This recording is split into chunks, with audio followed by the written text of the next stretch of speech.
Hello my dear students, welcome to the IMB education. आज की इस वीडियो में हम स्टार्ट करें एक न्यू सीरीज जहां पर हम बात करने वाले हैं बायोलॉजी के PYQ की 2013 से 2022 तक के क्वेश्चन डिस्कस करने वाले हैं ईयर वाइज। बट यहां पर क्या अलग रहने वाला है, तो हर एक ईयर में जो क्वेश्चन डिस्कस करेंगे मैं आपको वहां पर NCERT का रेफरेंस दूंगा कि किस NCERT के पेज नंबर वगैरह पे वो मेंशन है या फिर वो NCERT में है भी या वो नहीं भी है। थोड़ा सा डिटेल में यहाँ पर जो है वो क्वेश्चन को डिस्कस करेंगे। सारे जो क्वेश्चन होने वाले वो ईयर वाइज डिस्कस करेंगे, यानी 2013 से लेकर फिर 14, 15, 16, 17, 18 इस टाइप से हम जो है डिस्कस करने वाले हैं। टॉपिक वाइज ये क्वेश्चन नहीं होने वाले हैं। पहली चीज आपको ये अच्छे से समझ में आ जानी चाहिए। बहुत जल्द जो है ये कंप्लीट हमारी सीरीज हो जाएगी। मैं इसको कोशिश करूंगा कि 1 मंथ से लेस टाइम के अंदर ये जो सीरीज है वो कंप्लीट हो जाए। अगर इसको आप बाद में देख रहे हो, यानी इसको 2023 के एग्जाम वगैरह के बाद में देख रहे हो, तो ये सीरीज कंप्लीट हो चुकी होगी, जहां पर बायोलॉजी के सभी चैप्टर वहां पर कंप्लीट हो चुके होंगे, सेम इसी फॉर्मेट के अंदर। क्लियर है? तो हम अब स्टार्ट करते हैं एक एक क्वेश्चन करना। तो सबसे पहले बात करेंगे 2013 में। अब 2013 में क्वेश्चन नंबर 1 पूछा गया, विच one of the following is not A correct statement. हमसे नोट ए करेक्ट स्टेटमेंट है। 2-3 चीजें ध्यान रखना हमेशा PYQ करते हुए। पहली चीज तो ये है कि वो किस टॉपिक से पूछा गया है, क्योंकि वो जनरली टॉपिक बार बार रिपीट होता है, मैं हर बार बोलता हूं। सेकंड, वो क्वेश्चन किस फॉर्मेट में पूछा गया है, मतलब वो वहाँ पे करेक्ट है, इनकरेक्ट है। तो वो जो क्वेश्चन को रीड करते हुए आपको जो है वो काफ़ी कंसिस्टेंसी से और अच्छे से देखना है कि क्वेश्चन में पूछा क्या गया है। तो यहाँ पर नोट ए करेक्ट स्टेटमेंट पूछा गया, मतलब इनकरेक्ट स्टेटमेंट पूछा गया। स्टेटमेंट फर्स्ट है, A museum has collection of photograph of plants and animals. B है, key is a taxonomic aid for identification of specimen. C है, herbarium house dried pressed and preserved plant specimen. And D है, botanical garden have collection of living plants for the reference.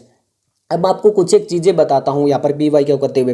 देखो, ज्यादातर जो question होता है वो आपको पता है कि NCERT से आते हैं, आपको ये चीज क्लियर पता है। ओके, अब यहाँ पर एक चीज और ध्यान रखनी है कि कई बार क्या होता है कि जो यहाँ पर NCERT से तो आता है, बट वो जो करेक्ट ऑप्शन होता है वो तो वहाँ पर NCERT से दे देता है, और बाकी जो रेफरेंस होता है वो आउट ऑफ NCERT ले जाता है। या फिर कई बार क्या होता है कि जो मेन आंसर होता है वो NCERT में नहीं होता है, बट बाकी जो ऑप्शन वगैरह लिखे तो वो सारे NCERT में होते हैं, मतलब वो बाहर निकल जाते हैं और फिर लास्ट में आंसर निकल आता है।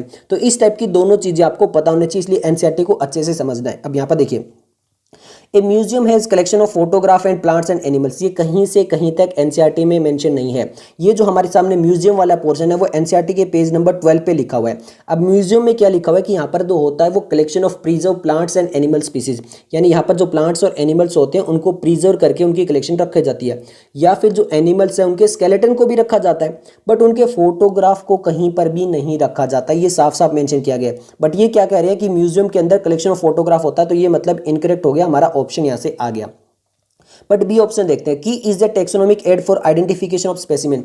ये NCERT का पेज नंबर जो 13 है ना, वहां पर एज इट इज लिखी हुई है, मेंशन है ये NCERT के पेज नंबर 13 में, जहां पे की वाला पोर्शन लिखा हुआ है।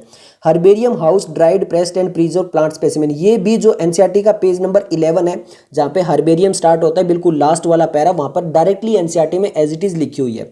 नेक्स्ट हम बात करते हैं, botanical garden have collection of living plants for reference. ये भी आपको पता है कि म्यूजियम से ऊपर वाला पोर्शन जो है वो बोटेनिकल गार्डन का है, और वहां पे NCERT में ये एज इट इज जो लाइन है कि botanical garden have collection of living plants for the reference, ये भी लिखी हुई है। NCERT का पेज नंबर कौन सा है? 12 है। तो यहां पर ये जो 3 ऑप्शन है वो NCERT में एज इट इज लिखे हुए हैं, तो इसका मतलब ये तो सभी करेक्ट हो गए। ये हमारे सामने जो है वो मेंशन नहीं है, और यहाँ पर ये हमें पता भी है कि इस टाइप से चीजें नहीं होती है, तो ये क्या हो गया? इनकरेक्ट हो गया। तो आंसर आ गया ऑप्शन ए। नेक्स्ट हमारा क्वेश्चन नंबर 2 है, ये हमारा कर्नाटका स्टेट के लिए अलग से एग्जाम हुआ था 2013 में, तो उससे ये क्वेश्चन आया हुआ है। The common characteristics between tomato and potato will be maximum at the level of their. तो यहाँ पर ये पूछा गया है कि यहाँ पर ये जो अरेंजमेंट होता है हायरार्ची का, तो यहाँ पर जो ये पूरा अरेंजमेंट होता है, इसमें यहाँ पर बोला गया कि कॉमन कैरेक्टर जो होने चाहिए वो मैक्सिमम किस लेवल पे हो सकते हैं टोमेटो एंड पोटैटो में। अब देखो, वैसे तो टोमेटो एंड पोटैटो यहाँ पर हम बोल सकते हैं, बट यहाँ पर इसकी चीज़ें भी हमें पता होनी चाहिए। बट एक चीज़ लिखी हुई है NCERT के पेज नंबर 10 पे, NCERT का पेज नंबर हमारे सामने जो 10 है, क्लियर है, उसकी बिल्कुल लास्ट लाइन में लिखा हुआ है। उसकी लास्ट लाइन में क्या लिखा हुआ है कि जैसे जैसे हम स्पीसीज से किंगडम की तरफ जाते हैं, तो वहां पे जो कॉमन कैरेक्टर होते हैं, क्या जो कॉमन कैरेक्टर होते हैं वो डिक्रीज होते हैं, कम होते जाते हैं, जैसे जैसे हम स्पीसीज से किंगडम की तरफ जाएंगे। अब ये हायरार्ची का अगर आपको ऑर्डर नहीं पता है, तो पहले क्या होता है, सबसे पहले आता है किंगडम। अब प्लांट्स की बात करें तो वहां पर फाइलम होगा या डिवीजन होगा? डिवीजन होगा, ये भी आपको पता होनी चाहिए। क्लियर है? उसके बाद में क्या होता है? क्लास होता है। उसके बाद में क्या होता है, ऑर्डर होता है, उसके बाद में क्या होता है, फैमिली होती है, उसके बाद में क्या होता है, जीनस होता है, और सबसे लास्ट में क्या होता है, स्पीसीज होती है। तो ये 7 हार्चर लिखा हुआ है, क्लियर है। तो यहाँ पर जैसे जैसे हम जीनस से आगे बढ़ते जाते हैं तो कॉमन करेक्टर क्या होते हैं, डिक्रीज होते हैं। मतलब सबसे ज्यादा कॉमन करेक्टर जो होंगे मैक्सिमम वो स्पीसीज पे, फिर जीनस पे, फिर फैमिली पे, फिर ऑर्डर पे, फिर क्लास पे, फिर डिवीजन पे, फिर हमारे सामने किंगडम पे। तो इसके अकॉर्डिंग अगर हम देखें तो हमारा आंसर आ जाता है जीनस, बिल्कुल सही है। अब यहाँ पर देखिए जो हमारे सामने टोमेटो होता है, टोमेटो में क्या होता है, इसका जो नाम होता है वो होता है सोलेनम। क्या होता है, सोलेनम लाइकोपर्सिकम। क्या होता है, लाइकोपर्सिकम, ये इसका नाम होता है। जबकि पोटैटो की बात करें तो यहां पर क्या होता है, सोलेनम और ट्यूबरेसम। यहाँ पे क्या होता है, सोलेनम ट्यूबरेसम। अब देखो दोनों का जीनस क्या है, सेम है, सोलेनम सोलेम, बट स्पीसीज क्या हो गई, अलग अलग हो गई। तो जीनस दोनों का सेम है और जीनस पे सबसे ज्यादा मैक्सिमम करेक्टर होंगे। तो दोनों टाइप से ये क्वेश्चन कर सकते थे। एनसीईआरटी का पेज नंबर 10 लिखा है, उसके अकॉर्डिंग भी बता दिया और उस टाइप से भी हमने बता दिया है। क्लियर हो गया। अब 2014 और 2015 में कोई भी क्वेश्चन नहीं आता, चाहे वो 15 का एक एग्जाम हुआ था और फिर वो कैंसिल हो गया था, उसमें भी नहीं आता, फिर दोबारा एग्जाम हुआ उसमें भी नहीं आता। फिर हमारा जो है वो क्वेश्चन आया 2016 में, क्वेश्चन नंबर 3 है, nomenclature is govern by certain universal rule. यानी जो नोमेनक्लेचर होता है वहां पे कुछ एक सर्टेन रूल्स होते हैं। Which one of the following is contrary to the rules of nomenclature. Contrary का मतलब हो गया कि कौन सा रूल के अकॉर्डिंग नहीं है, कौन सा गलत लिखा गया है, कौन सा ऑपोजिट लिखा गया है। आपको बता दूं कि ये जितने भी रूल्स है, कितने, ये जितने भी हमारे सामने जो रूल्स है नोमेनक्लेचर वाले, वो एनसीईआरटी के पेज नंबर 7 पर लिखे हुए हैं। और कई बार क्वेश्चन आएगा, 2019 में भी आपको इसी टॉपिक से क्वेश्चन देखने को मिल जाएगा। तो यहाँ पर इसको अच्छे से देख लेते हैं। अब एक एक रूल देखते हैं। सबसे पहले, the names are written in Latin and are italics. ये बिल्कुल सही है कि नेम्स जो होने चाहिए वो लैटिन में होने चाहिए और इनको इटैलिक्स में जो है वो थोड़ा सा क्या होना चाहिए, मतलब थोड़ा टेढ़ा करके जो लिखते हैं। When written by hands are name are to be underline. बिल्कुल सही है। जब दो नाम लिखते हैं जीनस और स्पीसीज का तो उनको सेपरेटली अंडरलाइन किया जाता है, ये बिल्कुल सही है। Biological names can be written in any language. उससे पहले आगे वाला भी देख लेते हैं। The first word in a biological name represent the genus name while the second is specific epithet. ये तो अभी हमने किया था टोमेटो और पोटैटो में कि सोलेनम लाइकोपर्सिकम और सोलेनम ट्यूबरोसम। उसके अंदर सोलेनम क्या था, जीनस था, लाइकोपर्सिकम और ट्यूबरोसम क्या था, उसके स्पीसीज थे। ये भी बिल्कुल सही है। अब जो बायोलॉजिकल नेम्स होते हैं वो केवल और केवल क्या होते हैं, लैटिन में होते हैं। अगर वो लैटिन में नहीं है कहीं और किसी लैंग्वेज में तो उसको लैटिनाइज्ड किया जाता है। तो यहाँ पर क्या लिखा है कि यहाँ पर जो biological name can be written in any language, ये बिल्कुल गलत है according to NCERT page number 7, जितने भी रूल्स लिखे हैं उसके अकॉर्डिंग। नेक्स्ट हम क्वेश्चन नंबर जो है वो देख लेते हैं। मैच द कॉलम क्वेश्चन है और ये फेज 2 हुआ था, तो वो तो फेज 1 के लिए था। नीट 2016 में एक फेज और हुआ था, उसका ये क्वेश्चन है।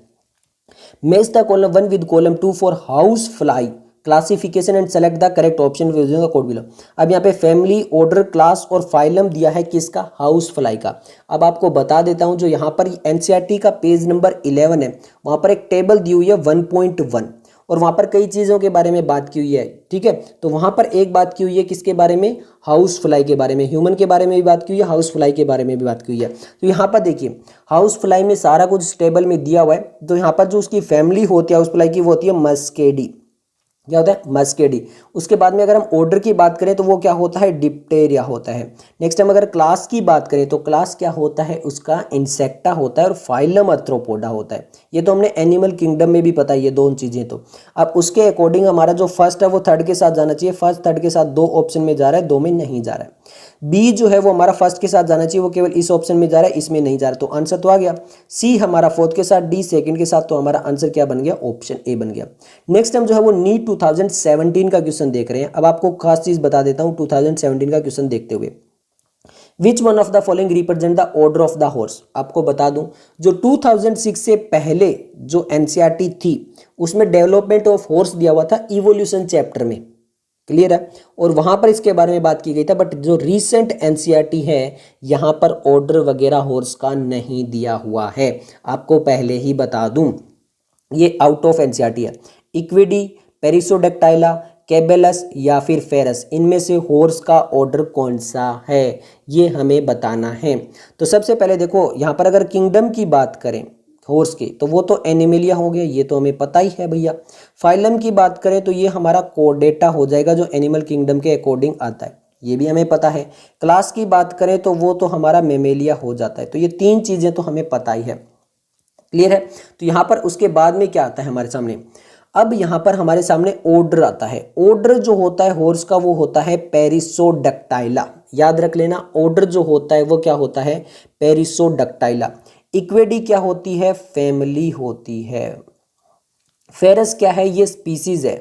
ये स्पीसीज किसकी स्पीसीज है, ये स्पीसीज है वाइल्ड हॉर्स की। वाइल्ड हॉर्स जो होता है उसकी स्पीसीज है, यानी इक्वा, यानी हमारे सामने इक्वा जो होता है वो जीनस होता है। इक्वा EQW, ये जो होता है वो जीनस होता है। बाकी चीज़ें मैं आपको बता चुका हूँ, ऑर्डर बता दिया, फैमिली बता दी, किंगडम, फाइलम, क्लास बता दिया, जीनस आपको बता दिया इक्वस होता है, और स्पीसीज बता दी फेरस होता है, फैमिली बता दी। तो ये सब कुछ हम बता चुके हैं। तो यहाँ पे ऑर्डर जो होगा वो पेरिसोडक्टाइला होगा, और इसके अलावा और चीज़ें भी आपको सारी बता दी है।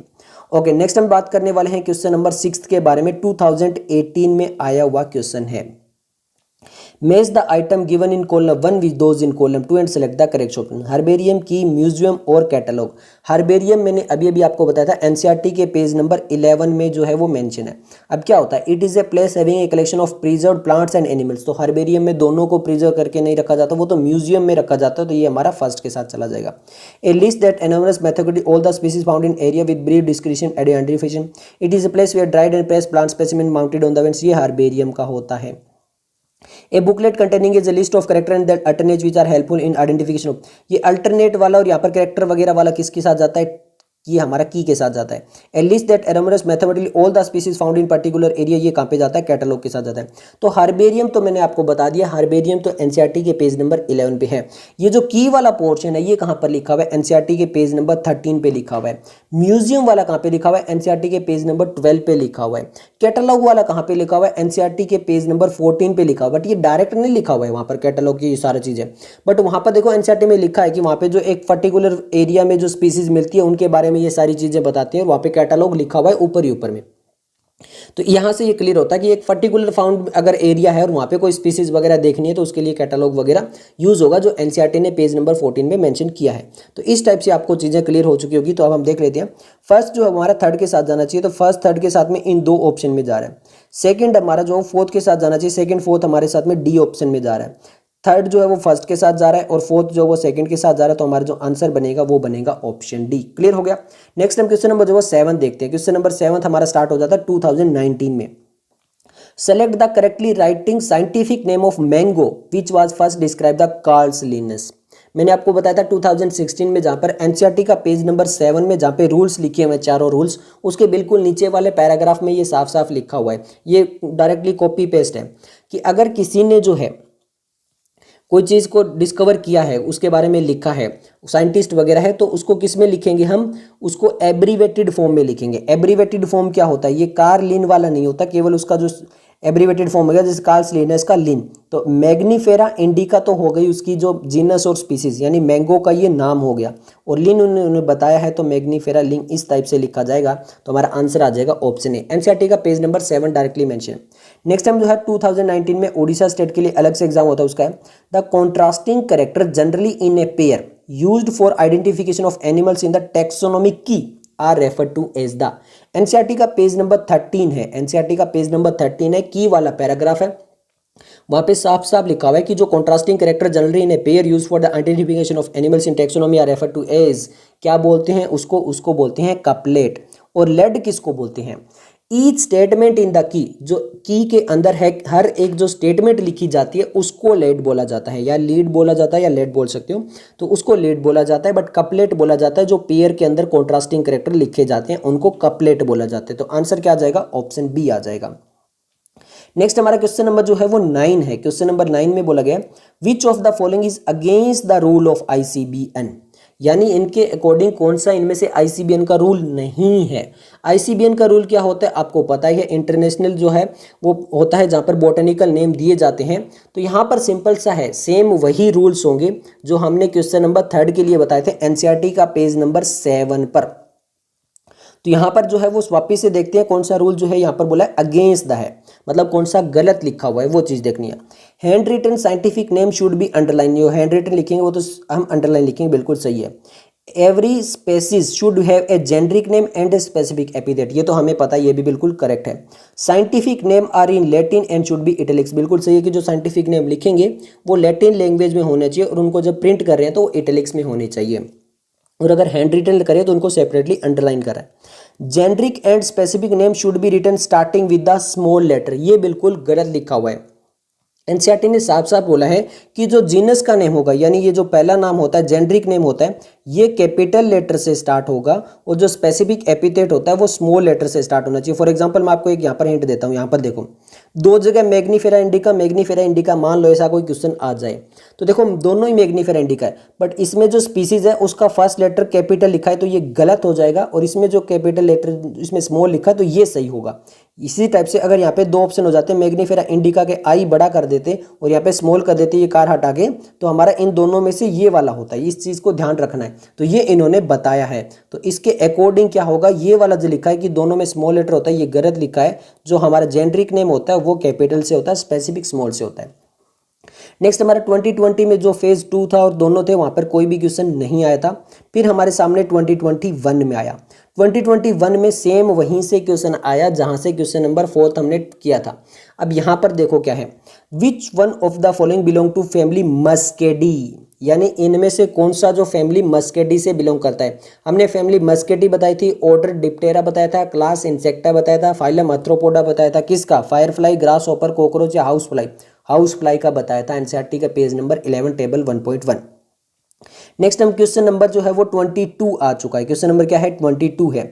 In the taxonomic categories which hierarchical arrangement in ascending order correct in the case of an, यानी इनमें से कौन सा टेक्सोनोमिक जो कैटेगरीज है उसमें जो हायरार्चिकल अरेंजमेंट है असेंडिंग ऑर्डर में वो कौन सा करेक्ट है।